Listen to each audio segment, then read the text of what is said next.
Right now, a wall of fire taller than a 10-story building is swallowing Nebraska whole. Overnight, 740,000 acres turned to ash, while families ran for their lives with nothing but the clothes on their backs. Ranchers who worked the same land for 4 generations watched everything they built disappear in minutes. The fire is not contained. It is not slowing, and the winds driving it are accelerating. This is not a wildfire. This is the complete erasure of a landscape, and it is happening now.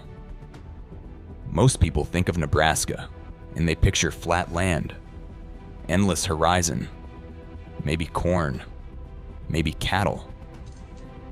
They do not picture a sea of ancient grass exploding like gasoline.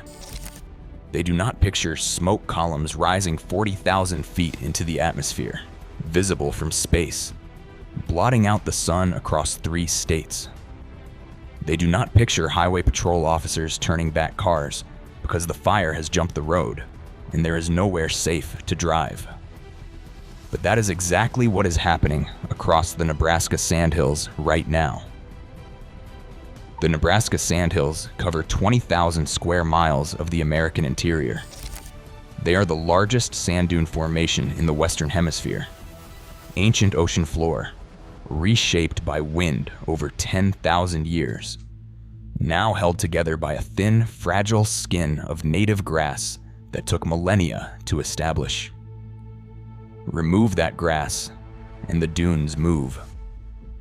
The sand beneath is alive and waiting. This is not ordinary rangeland. The Sandhills sit directly above the Ogallala Aquifer, the underground freshwater reservoir supplying drinking water and irrigation to 27 million Americans across 8 states. The grass roots blanketing this region filter rainwater down into that aquifer. They are the living infrastructure of the American food supply. Cattle ranching has defined this region for over 150 years. Agriculture here is not an industry. It is an identity. It is the reason towns exist. All of it was burning.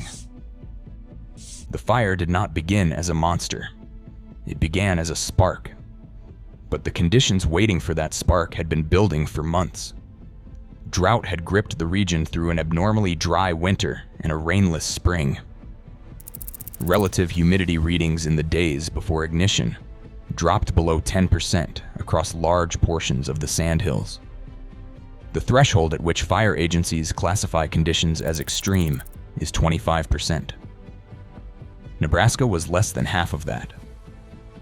Meteorologists tracking pressure systems building to the west described a setup they had not seen in decades. A powerful cold front pushing from the northwest was colliding with dry, unstable air already baking over the plains. The result was sustained winds of 35 to 50 miles per hour, with gusts exceeding 65 miles per hour. In grass that had not seen meaningful rain in months, those numbers were not a warning. They were a sentence. The fire ignited in Cherry County, a single point of origin in an ocean of dry fuel. Within 45 minutes of the first report, fire crews were already calling for aerial support. Within 2 hours, incident commanders were using a word that every fire official dreads: uncontrollable. Fire behavior analyst Dr. Thomas Weir, working with the National Interagency Fire Center, described what he saw as a rate of spread that defied every model his team was running. The fire was not moving like a grass fire. It was moving like a firestorm. Entire half-mile sections of flame front were spotting ahead of the main body by a quarter mile or more, igniting new heads before crews could locate the original perimeter. Most wildfires are fought in the gaps, the moments when winds die and crews can build containment line. This fire gave no gaps. The front stalled over the region, hour after hour, pushing the fire northeast at speeds that outran every piece of ground equipment deployed against it. The data that came back from infrared mapping flights showed a fire that had already consumed more acres than the largest wildfire in Nebraska's recorded history, and it was still accelerating. Dr. Weir told his team something nobody wanted to hear. They were no longer fighting a fire. They were documenting one. Maria Hendricks had not slept in 36 hours when she sat on the tailgate of her truck outside a gymnasium in Valentine, Nebraska. Her family had ranched the same 2,000 acres in Cherry County for 87 years. Her grandfather broke the ground.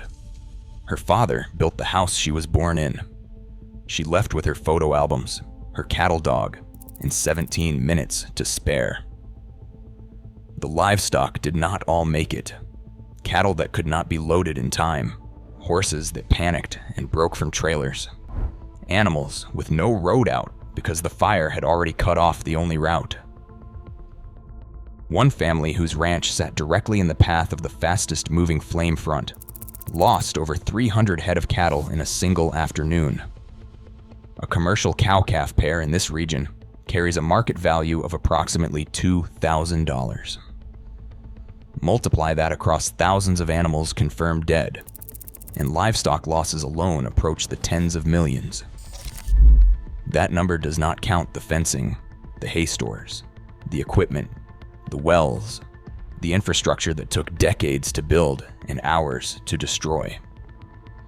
Truckloads of donated hay began moving toward the Sandhills from Kansas and South Dakota. It was generosity on a scale that only a catastrophe of this magnitude could produce. But generosity cannot replace what burned. It cannot rebuild an 87-year-old ranch house, and it cannot restore the grass. That is the part scientists are not discussing loudly enough. Dr. Rachel Olson, grassland ecologist at the University of Nebraska-Lincoln, walked the burn perimeter and described what she saw as a landscape in complete shock. The native grass species that define the Sandhills ecosystem are not fast-recovering annuals. They are deep-rooted perennials that took decades, in some cases centuries, to reach their current density. Under normal conditions, a burn here recovers in 3 to 5 years. These are not normal conditions. The drought-stressed root systems across the entire burn area before the first flame arrived. The fire burned hotter and deeper than a typical range fire, damaging root crowns that would otherwise survive and resprout. Wind erosion has already begun exposing bare sand in locations where grass has been present since before European settlement. Dr. Olson used a word that does not appear in standard fire recovery literature. She called portions of the burn area potentially permanent losses, not 5-year recoveries. Permanent. Beneath that bare, scorched sand, the Ogallala Aquifer continues to depend on root systems that no longer exist above it. The firefighting response has been the largest mobilization in Nebraska state history. Over 1,200 personnel deployed across multiple incident management teams. Fixed-wing air tankers dropped retardant across advancing flame fronts. Dozers cut containment lines through terrain, offering almost no natural fire breaks. And for the first 4 days, none of it was enough. The Sandhills offer nothing to stop a fire driven by winds of 60 miles per hour. No rivers wide enough. No rocky terrain. Just grass in every direction, continuous and combustible from horizon to horizon. Ground crews reported flame lengths exceeding 30 feet on flat, open ground. 3 firefighters were treated for burns. Dozens more were evaluated for smoke inhalation. Aircraft operations were suspended twice because of violent atmospheric instability generated by the fire itself. This fire was not just consuming the landscape. It had become a self-sustaining engine of destruction with no natural off switch in sight. Here is what the climate data are showing, and here is what no one in political authority is prepared to say out loud. This fire is not an anomaly. It is a preview. Warming temperatures are extending fire season across the Great Plains. Droughts are becoming more frequent and more severe with each passing decade. Dr. Philip Castillo, fire climatologist at Colorado State University, has presented modeling data showing that under current warming trajectories, fire weather conditions equivalent to what Nebraska just experienced could occur 2 to 3 times per decade by mid-century.